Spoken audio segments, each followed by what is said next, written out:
Hi നമസ്കാരം.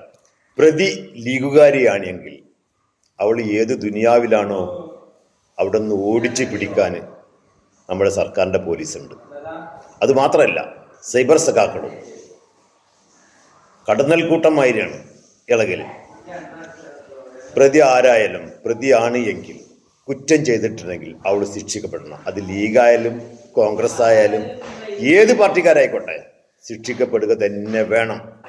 അതിന് ലീഗുകാരിയാണ് എന്ന് വിചാരിച്ചിട്ട് ലീഗിൻ്റെ മേലല്ല കുതിര കയറരുത്. കാരണം ലീഗുകാരെങ്കിലും പറയണം അവൾ തെറ്റുകാരിയല്ല എന്ന്, അല്ലെങ്കിൽ ആരെങ്കിലും ന്യായീകരിച്ച് വരണം അവൾ തെറ്റുകാരിയല്ല എന്നത്. എന്നിട്ടും സൈബർ സഖാക്കൾ കടന്നൽ കൂട്ടം മാതിരി ലീഗിനെ ആക്രമിക്കാൻ നോക്കുന്നത്.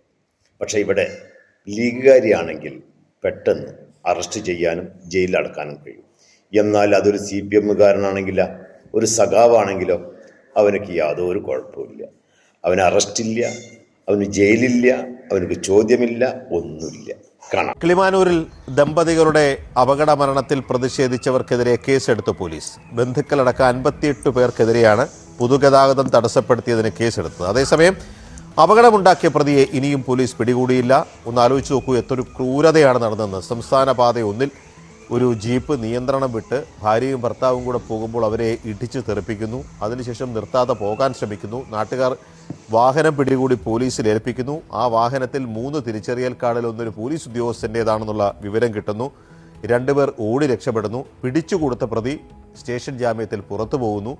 രണ്ടാമത്തെ ആളുടെയും ജീവൻ നഷ്ടപ്പെട്ട നിർണായക സമയത്ത് ആ തുണ്ടി മുതലായി സ്റ്റേഷനിൽ കിടന്ന ജീപ്പിന് തീ വെച്ച് തെളിവ് നശിപ്പിക്കാൻ ശ്രമിക്കുന്നു. അതിൽ പ്രതിഷേധിച്ചാണ് ഇന്നലെ അവിടുത്തെ നാട്ടുകാർ മൃതദേഹവുമായി പോലീസിനെതിരെ പ്രതിഷേധമുയർത്ത് റോഡിൽ കുത്തിയിരുന്നത്. അവർക്കെതിരെയാണ് ഇപ്പോൾ കേസെടുത്തു എന്ന് പറയുന്നത്. അപ്പോൾ ഇതാണ് നമ്മുടെ നിയമം. സർക്കാരുമായി ബന്ധമുള്ള ആളുകളാണെങ്കിൽ അവൻ പ്രതിയാണെങ്കിലും അവർക്ക് അന്വേഷണം. സൈബർ സഖാക്കളുടെ കടന്നൽ കൂട്ടവും ഇല്ല, ആരുമില്ല. അല്ലെങ്കിൽ എന്താ ചെയ്യുക?